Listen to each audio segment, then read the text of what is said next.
आज स्मैकडाउन में भी और समर स्लैम में भी रोमन रेंस का जो थीम म्यूजिक है वो डिफरेंट था, वो जो उन्होंने रेसलमेनिया के टाइम पे यूज किया था। बट अभी डब्ल्यूडब्ल्यूई पूरी तरीके से रोमन रेंस के म्यूजिक को चेंज कर रही है, क्योंकि हमें ये पता चला है कि डब्ल्यूडब्ल्यूई ऑलरेडी रोमन रेंस का नया वाला थीम म्यूजिक बना चुकी है, वो रेडी टू गो है, सब कुछ फाइनलाइज हो चुका है। और ये वाला म्यूजिक डिफरेंट भी है, जो रोमन रेंस अब तक म्यूजिक यूज कर रहे हैं उससे डिफरेंट। मतलब कि ऐसा नहीं होगा कि बिल्कुल ही डिफरेंट हो जाएगा, लेकिन ये रोमन रेंस के करंट पर्सनालिटी पर्सोना के हिसाब से होने वाला है। तो अभी अगर आपको लग रहा है कि अच्छा यही रोमन रेंस का थीम म्यूजिक है तो डिफरेंट होगा। डब्ल्यूडब्ल्यू ने लास्ट टाइम में जब वो हेड ऑफ द टेबल वाला लेके आए थे म्यूजिक, तो बहुत टाइम के बाद उसको इंट्रोड्यूस किया, तो हो सकता है यहाँ पे टाइम लग जाए, लेकिन ये कह सकते हैं कि होगा परफेक्ट जगह पे ही। Okay, hello chatters, my name is Rohit and you are watching Wrestle Chatter.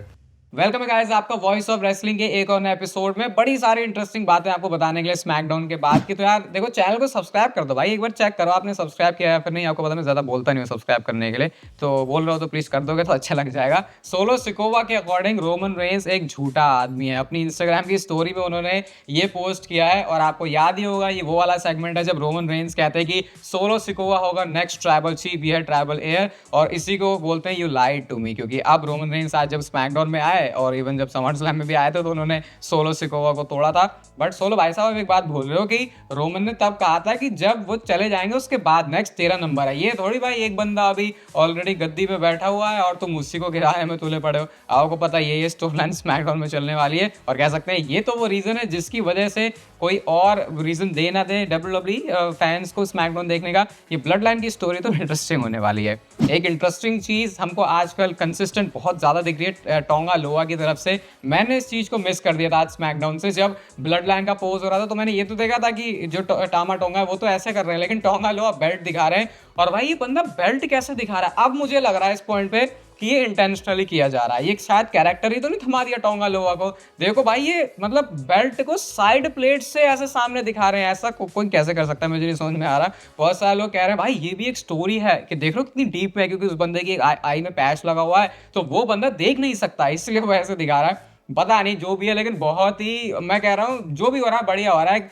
मजाक फनी वाली चीज़ है, क्योंकि टोंगा लोआ को मुझे लगता भी नहीं है वैसे भी डब्ल्यूडब्ल्यूई कोई स्पॉट पे रखने वाली है। बहुत सारे लोग पहले से ही सवाल उठा रहे थे कि ये डब्ल्यूडब्ल्यूई के लायक भी है। मैं तो बोलूंगा भाई एक एटलीस्ट डिफरेंट एलिमेंट है, तो जो चल रहा है चलने दो। ऐसी हरकत है टोंगा लोआ और करते रहेंगे तो एटलीस्ट एक डिस्कशन का पॉइंट डब्ल्यूडब्ल्यूई को मिलेगा, टोंगा लोआ को मिलेगा। और यही चीज़ है जो कि डब्ल्यूडब्ल्यूई चाहती है फैंस की तरफ से कि कुछ भी हो बस बातें होती रहनी चाहिए। नेक्स्ट हम बात करते हैं झलकियों के बारे में, जो कि स्मैकडाउन डार्क से आती है। तो भाई यहाँ पे क्या मैच कर दिया इन्होंने, पहले तो मैं आपको फोटोज दिखाता हूँ, और ये एक्सपेक्टेड है अब डोमिनिक मिस्टीरियो लिव मॉर्गन की तरफ से।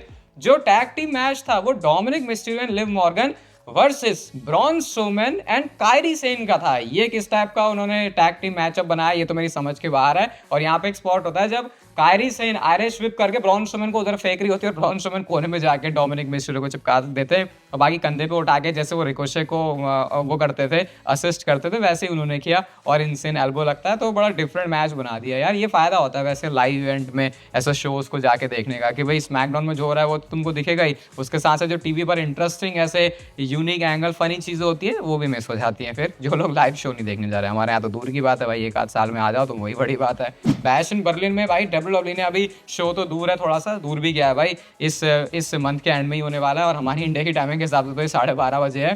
तो भाई इसके ग्राफिक देखो भाई, क्या पोस्टर बनाया ये एकदम, मतलब क्या बोलूं मैं, इस मेरा वर्ड्स नहीं है कि इतना बढ़िया इतना प्यारा लग रहा है। गुंथर के साथ जो वर्ल्ड हेवीवेट चैंपियनशिप वाला ग्राफिक है, एक तो गुंथर की जो पर्सनालिटी है वो भी कुछ ऐसी है, और उसके ऊपर बैश इन बर्लिन वाली थीम और वर्ल्ड हेवीवेट चैंपियनशिप भाई अलग ही सूट कर रही है। आज मैच भी ऑफिशियल हो गया Kevin Owens and Cody Rhodes का, तो उसका भी ग्राफिक देख लो वैसे ही है, वैसे जैसे रैंडी ओर्टन और गुंथर वाला था। क्रिटिसिज्म वैसे झेलना पड़ रहा है इसको। सुबह स्मैकडाउन वाली रिव्यू वीडियो में जैसा मैंने बोला था, बहुत सारे लोग ट्विटर पे इंटरनेट पे भी इसके बारे में बात कर रहे हैं। नेक्स्ट बात करते हैं Cody Rhodes and Roman Reigns के बारे में। तो मैंने आपको कल परसों वाली वीडियो में बताया था कि वो रोमन रेंस कैसे पहले सोलो सिकोवा की तरफ इशारा कर रहे थे, फिर बोलते हैं मैं ओरिजिनल ट्राइबल चीफ, उसके बाद वो कोडी रोड्स की तरफ भी देख के बोलते हैं भाई कुछ टाइम की ही बात है ये, जब मैं चैंपियनशिप के पीछे फिर से आने वाला हूँ। और डब्ल्यूडब्ल्यूई ने इस चीज को पोस्ट भी कर दिया अपने सोशल मीडिया पे विद कैप्शंस। यहाँ पे रोमन रेंस साफ साफ बोलते हुए दिखाई दे रहे हैं it's only a matter of time, लेकिन उसके बाद की क्लिप भी डब्ल्यूडब्ल्यूई ने और लगाई, क्योंकि अब तक तो हमें सिर्फ यही दिखा था। और वो बोलते हैं दैट बिलोंग्स टू मी। सीधा सीधा वो अनडिस्प्यूटेड चैंपियनशिप की बात कर रहे हैं यहाँ पे। तो ये चीज़ क्लियर है भाई। अभी थोड़ी फैमिली वाला बिजनेस डील कर ले जरा रोमन रेंस, उसके बाद वो कोडी रोड्स के ऊपर आएंगे। और बैश इन बर्लिन में रोमन रेंस का स्टेटस क्या है, ये जो मैच WWE ने बना दिया कोडी रोड्स वाला, और वो टैग टीम मैच की जो पॉसिबिलिटी की भी बात कर रहे थे, बैश इन बर्लिन के ऊपर स्मैकडाउन के बाद का जो असली अखाड़ा का एपिसोड है वो भी आ चुका है। 20 मिनट आपको अच्छी डिस्कशन मिल जाएगी।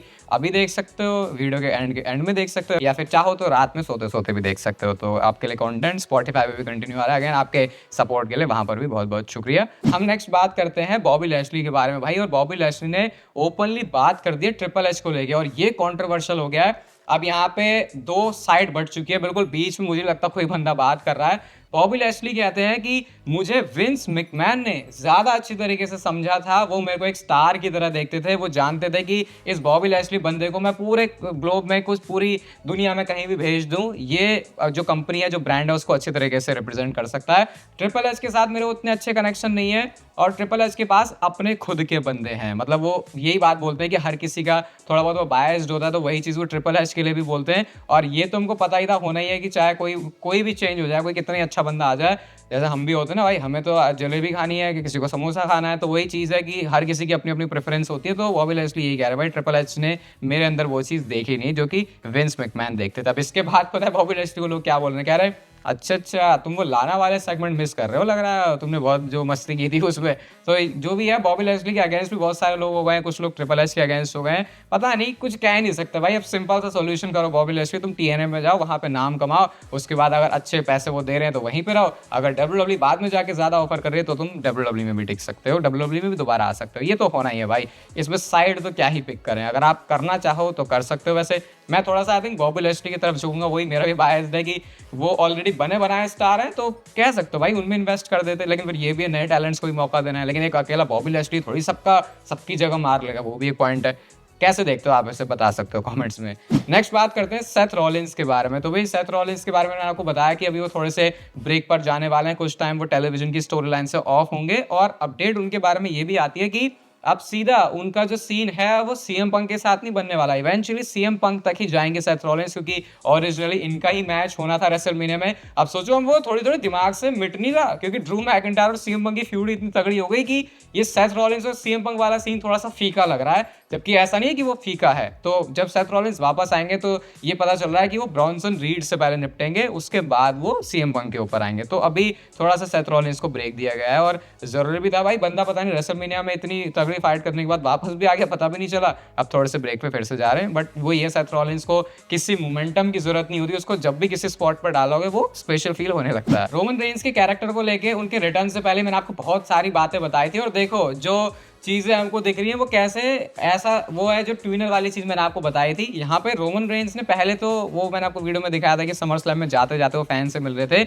यहाँ स्मैकडाउन में रोमन रेंस का अलग ही एटीट्यूड था। आप में से बहुत सारे लोगों ने मुझे कमेंट करके बोला था भाई जो कैरेक्टर है रोमन रेंस का वो तो वैसे ही लग रहा है जैसे हम बात कर रहे थे समर स्लैम से पहले। तो उन्होंने कोई हाथ वाथ भी नहीं मिलाया, उसके बाद वो ऐसे ब्लड लाइन का वी द वन वाला थ्रो करके जाते हैं, और पूरा एटीट्यूड था रोमन रेंस के चेहरे पे। आज भी स्मैकडाउन में रोमन रेंस मार के बजा के तो गए, लेकिन वो वैसे वाले बेबी फेस की तरह नहीं था जो कि सीधा साधा सा बेबी फेस है। उनके जो फेशियल एक्सप्रेशन है वो स्टिल पूरे ट्राइबल चीफ वाले लग रहे थे। बस अंतर यह है कि अब जिस स्टोरी लाइन के अंदर वो है वहां पर वो एक ऑटोमेटिकली बेबी फेस है। और मैं बहुत ज्यादा खुश हूँ भाई, WWE इसी तरीके से रोमन रेंस को बुक कर रही है, क्योंकि वो बिल्कुल पुराने ओल्ड स्कूल वाले तरीके से अगर वो चले जाए तो वो चीजें वर्क नहीं करती। थोड़ा बहुत मैं कह सकता हूँ कोडी रोड जैसे सफर कर रहे हैं, वो चीज रोमन रेंस के कैरेक्टर के साथ भी हो सकती थी, लेकिन शायद इतना अच्छी समझ हो चुकी है इस पूरी ब्लड लाइन की, इस रोमन रेंस के कैरेक्टर की, कि अब वो चीज वैसे भी नहीं होने वाली। तो डिफरेंट एटीट्यूड है इस बार रोमन रेंस का, इस पर तुम भरोसा कर नहीं सकते हो बिल्कुल भी। ब्रॉक लेसनर के बारे में भाई एक बहुत ही मेजर अपडेट आई है।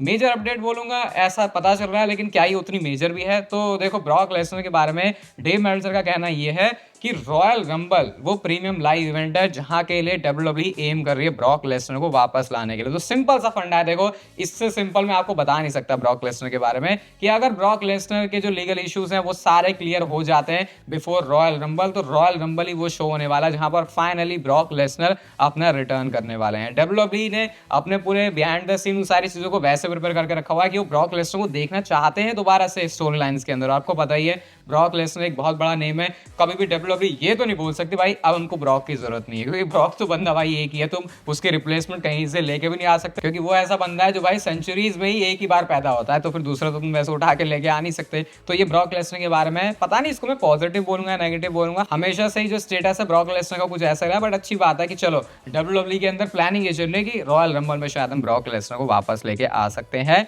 और भाई एक फोटो मुझे देखी, मैं जस्ट WWE वेबसाइट के ऊपर ही बिहाइंड द सीन में जा रहा था, तो भाई यहाँ पे फोटो क्या दिख गई है, Roman Reigns and Paul Heyman. ये फोटो आप समझ ही गए होगे, समर स्लैम के बिहाइंड द सीन से ही आई है, ये स्मैकडाउन से नहीं है, समर स्लैम से ही है। और यहाँ पे आप देख सकते हो पॉल हेमन है रोमन रेंस के साथ। अभी हम बेसब्री से इंतजार कर रहे हैं उस मूवमेंट का, जो पॉल हेमन और रोमन रेंस दोनों एक साथ में आएंगे। अभी टेलीविजन पर तो वो चीज नहीं हुई है, लेकिन बैक स्टेज ये एक साथ आ चुके हैं, और हमेशा से आपको पता है ये लोग बैक स्टेज तो काम करते ही है। और WWE ने इस फोटो को पोस्ट कर दिया, ये भी थोड़ा सा सरप्राइजिंग है। तो अब ऐसा क्लियर ही लग रहा है कि कुछ टाइम रह गया जब Paul Heyman and Roman Reigns दोबारा से स्क्रीन पर एक साथ हमको देखने को मिलेंगे। स्क्रीन पर अभी आपको पॉडकास्ट भी दिख रहा होगा रोमन रेंस के बैश में बर्लिन वाले स्टेटस का, उसको जाके आप लोग जरूर सुनना, 20 मिनट डेफिनेटली आप एंजॉय करोगे। ये वीडियो अच्छी लगी तो इसे लाइक कर देना, चैनल को सब्सक्राइब कर दो ऐसी और मस्त वीडियोस के लिए, और तब तक के लेते रहो जिंदगी के मजे।